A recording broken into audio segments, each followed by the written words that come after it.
tentang orang-orang yang mampu menahan emosi. Nabi Muhammad adalah orang nomor 1 yang mampu melakukannya. Semua jenis akhlak yang terpuji ada pada diri baginda Nabi kita Muhammad sallallahu alaihi wasallam. Ketika Al-Quran bercerita tentang tawadu, ketika Al-Quran bercerita tentang khusyuk, ketika Al-Quran bercerita tentang hamba-hamba Allah yang takut kepada Allah subhanahu wa ta'ala hingga bergetar hati mereka, orang nomor 1-nya adalah Nabi kita Muhammad sallallahu alaihi wa ala alihi wa sahbihi wasallam. Kana khuluquhul Qur'an. Sungguhnya akhlak Nabi Muhammad adalah Al-Qur'an.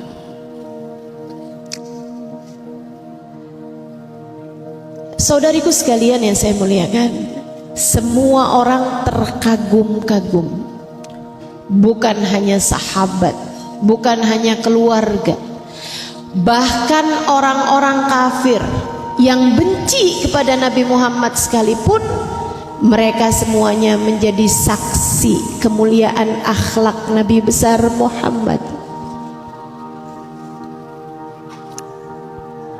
Bahkan kepada tetangganya yang tiap hari naroin sampah depan pintu rumah Nabi. Nabi punya tetangga Yahudi, teman-teman. Nabi kalau mau keluar rumah nih agak siangan hari gitu, Nabi liatin sampah berserakan di depan pintu rumah beliau. Jadi Nabi tuh kalau siangan gitu bersihin tuh sampah-sampah, bersihin, sapuin dulu sama Nabi sebelum keluar. Dapat beberapa hari Nabi lihat nggak ada sampah depan rumah Nabi. Besokannya lagi Nabi Muhammad lihat lah bersih. Padahal udah siap-siap aja mau ngambil sapu. Heran, Nabi pun nanya, kemana ya tetangga saya itu? Si Fulan bin Fulan tuh kemana, kok nggak kelihatan? Masih muda anaknya. Innahu marid ya Rasulullah. Dia lagi sakit wahai Rasul. Oh, disamperin Nabi Muhammad alaihi wasallam.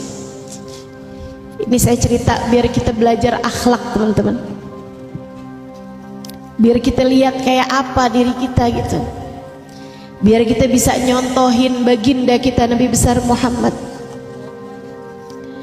Kita kalau ada orang habis nyakitin kita terus kita tahu dia sakit, tuh kan, tahu kan, kalau nyakitin saya tuh emang kayak gitu. Saya sih biasa aja ya, tapi Allah tuh emang suka kayak gitu tuh, dibawa-bawa Allah pula. Insya Allah kualat tuh orang sama saya, emang kayak gitu modelannya. Asal tahu ya, pada denger kan, tuh orang kalau benci sama saya kayak gitu tuh. Saudaraku sekalian saya muliakan, Nabi Muhammad hatinya kalau dibuka isinya rahmat yang tak terkira. Nabi Muhammad isi hatinya adalah kasih sayang yang tak ada ujungnya. Kalau dikatakan kasih sayang ibu sepanjang jalan, ketahuilah kasih sayang baginda kita Nabi Muhammad seluas samudra tak pernah bisa dilihat ujungnya. Terbentang luas tak terbatas kasih sayang baginda kita Nabi besar Muhammad. Akhlak terpuji saudariku sekalian, kemampuan untuk bisa menyayangi bahkan kepada yang telah menyakiti. Ama Nabi ditengokin, ngapain? Mau disukurin, mau dikatain makanya ente taubat. kerjaan nyakitin Nabi mulu, nggak gitu. Nabi nengokin sebagaimana keindahan beliau ketika menengok orang yang sedang sakit dari sahabatnya. Beliau pegang dahinya, beliau pegang tangannya. Ini tangan yang biasa menserakkan sampah di depan rumah Nabi Muhammad, sama Nabi dipegang. Kita aja kepengen, teman-teman, sahabat aja kepengen hal itu. Tangan mulia yang pernah sampai di Sidratul Muntaha, tangan mulia yang pernah melihat surga bahkan di saat beliau masih hidup di atas muka bumi ini, tangan mulia yang pernah di-Isra Mi'rajkan Allah Subhanahu wa taala, pegang tangan seseorang yang biasa menserakkan sampah di depan rumah beliau sallallahu alaihi wa ala alihi wasallam. Kenapa akhlaknya bisa seindah itu? Karena hatinya penuh kasih sayang. Sehingga sekalian saya muliakan, Nabi dibuka hijab bahwa umur orang ini nih sebentar lagi akan berpulang kepada Allah. Hanya dalam beberapa menit ke depan dia akan segera meninggal dunia. Bu, Kak, Dek, ada banyak di antara kita yang kalau terhadap orang yang biasa nyakitin kita malah bilangnya kayak begini. Saya di dunia sih maafin ya. Saya di dunia sih maafin, tar di akhirat.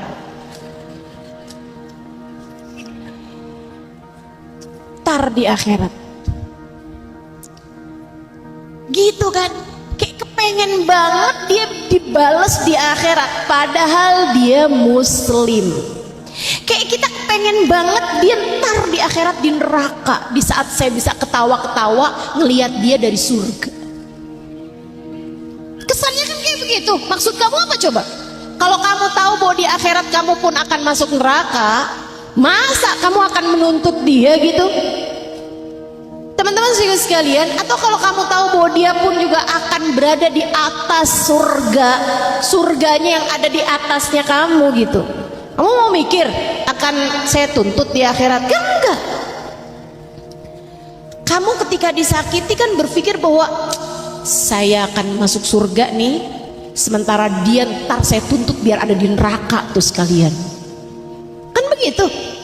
Saudara sekalian, terhadap yang seumur hidup menyakiti Nabi Muhammad, ketika Nabi tahu bahwa umurnya sudah akan segera berlalu, Nabi pun dengan pandangan penuh rahmat dan hati yang tak berhenti berdoa meminta kepada Allah, beliau berkata kepada pemuda tersebut, "Halla taslim taslam."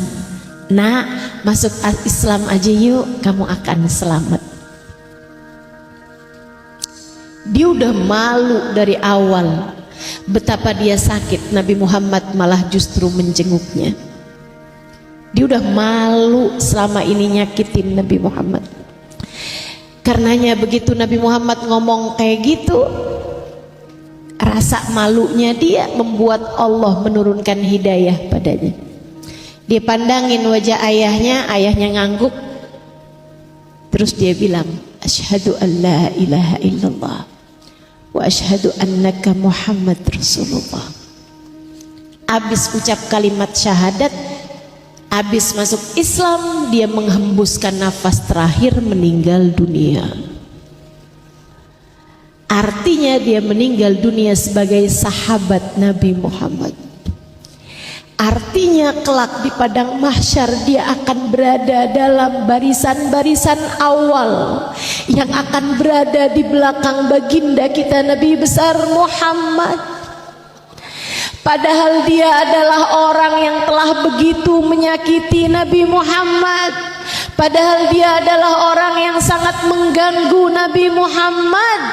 Akan tetapi Allah perkenankan kemuliaan seindah itu untuknya Karena Nabi Muhammad adalah seseorang yang hatinya penuh dengan kasih sayang. Yuk kita belajar. Bu, yang di luar bu, dengar suara saya. Yuk kita sama-sama belajar buat bikin akhlak kita jadi naik bu, biar kita sukses di dunia maupun di akhirat. Bukan sukses itu artinya kaya raya, punya banyak duit, bukan. Tapi sukses yang saya maksudkan lebih kepada kebahagiaan hidupmu dari dunia sampai di akhirat. Biar senang hidupnya, biar bahagia hidupnya. Lah terus gimana nih? Apa sih akhlak itu? Nabi Muhammad menceritakannya dalam 3 definisi yang gampang. Anta'fu amman zalamak, wa an tu'ti man haramak, wa tuhsin ila man asa'a ilaik. Kata Nabi Muhammad, akhlak tuh gampangannya kayak 3 deh gitu. Yang pertama, kamu memaafkan siapapun yang pernah berbuat salah padamu. Kalau orang bikin salah, maafin aja bu. Jangan simpen dendam dalam hati. Itu namanya kamu tidak berakhlak yang baik. Udah, jangan kebanyakan belajar dari sinetron. Jangan kebanyakan belajar dari drama Korea. Jangan kebanyakan belajar dari film India.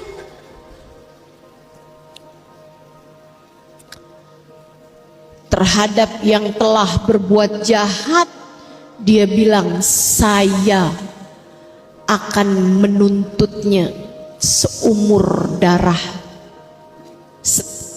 sampai dengan tetes darah penghabisan. Kan begitu tuh. Masya Allah. Mata dibayar mata,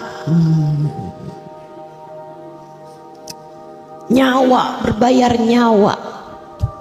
Nggak gitu ceritanya kok. Ajaran Nabi kita tuh nggak seperti itu. Katanya Nabi Muhammad, wa ta'fu amman zalamak, kamu maafin siapapun aja yang pernah berbuat salah padamu. Ada anak bikin salah, maafin dan sampaikan kepada anakmu, nah kamu udah bikin salah nih, mama kesel, mama marah, tapi mama memaafkanmu nak. Sebab mama juga pengen kalau mama bikin salah, maka kamu maafin ya nak ya. Gitu. Ada banyak orang tua tuh yang enggan, yang gengsi untuk minta maaf kepada anak-anaknya. Alhamdulillah orang tua saya nggak begitu.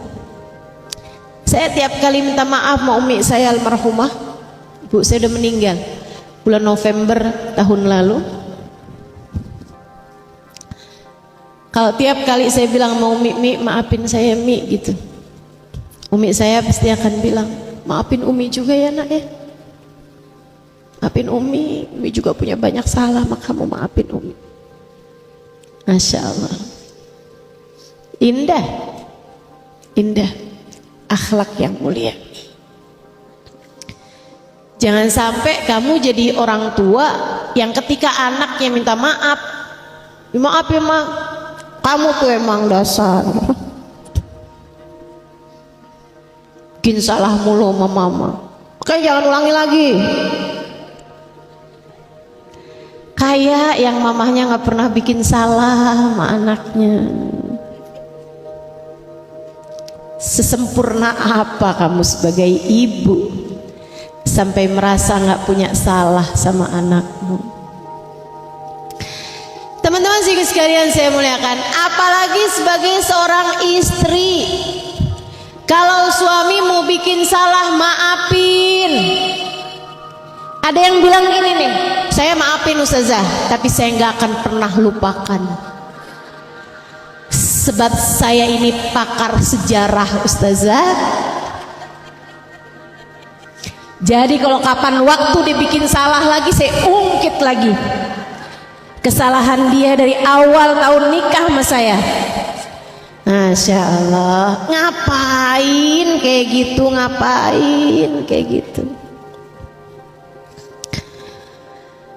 Teman-teman sekalian yang saya muliakan, enggak gitu. Kalau kamu punya suami bikin salah, kamu memaafkan dia, lupakan kesalahannya, enggak usah diingat-ingat. Tapi kan susah melupakan. Maksud saya melupakan itu adalah dengan kamu memaafkan dia sampai kalau kamu teringat sudah tidak ada rasa sakit hati lagi terhadap kesalahannya. Gitu maksudnya. Bukan artinya lupa itu lumpuhkanlah ingatanku gitu, bukan. Bukan artinya melupakan itu kamu mendadak amnesia gitu kan. Enggak gitu teman-teman. Artinya melupakan adalah dengan tidak kamu ungkit-ungkit lagi hal itu, kamu bisa mengingatnya tanpa rasa sakit hati. Gitu. Maafin. Tapi kok berat ya ustazah? Gimana caranya biar saya tuh lega gitu maafin? Dengan mengingat bahwasanya semua manusia hambanya Allah, dan semua yang terjadi tak bisa terjadi kecuali dengan izin Allah. Kejadian apapun di atas muka bumi ini, bahkan sekedar daun jatuh, bahkan sekedar angin bertiup, semuanya terjadi dengan kehendak Allah. Siapa yang datang, siapa yang enggak datang, siapa yang duduk di depan, siapa yang duduk di belakang, siapa yang duduk di bawah pohon korma itu ya. Saya kalau lihat kayak lagi ada di Arab gitu. Tapi kalau ngelihat mukanya ingatlah kalau saya lagi ada di Tangerang. Teman-teman sekalian yang saya muliakan, jadi kita tidak ada sesuatu terjadi kecuali dengan izin Allah yang menetapkan yang duduk di depan siapa, yang duduk di belakang siapa, yang duduk di balik tembok siapa, semuanya Allah Subhanahu wa taala. Saudariku sekalian yang saya muliakan, maka dengan cara seperti itu kamu gampang maafin kesalahan orang. Kamu gak akan jadi dendam, ini panitianya nih, saya padahal datang lebih awal, tapi saya nggak dimasukin ke dalam masjid karena saya bukan VIP.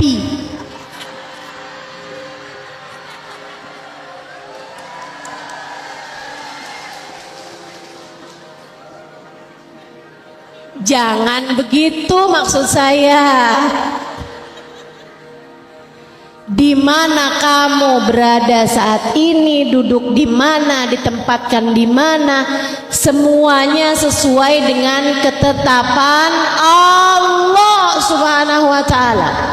Tak ada apapun terjadi kecuali dengan izin Allah semuanya. Fa'alun lima yurid. Dialah yang menghendaki segala sesuatu. Bu, kalau urusan duduk bisa diatur sama panitia. Ini saya kasih tahu nih, buat yang duduk di belakang, yang duduk bawah pohon kurma ataupun pohon mangga, ya, duduk di emperan, di pinggir kali. Ini saya kasih tahu nih, urusan tempat duduk panitia mungkin bisa ikut ngatur, tapi urusan pembagian rahmat dari Allah Subhanahu wa taala hanya Allah lah yang mampu mengaturnya. Jadi jangan dikira yang duduknya di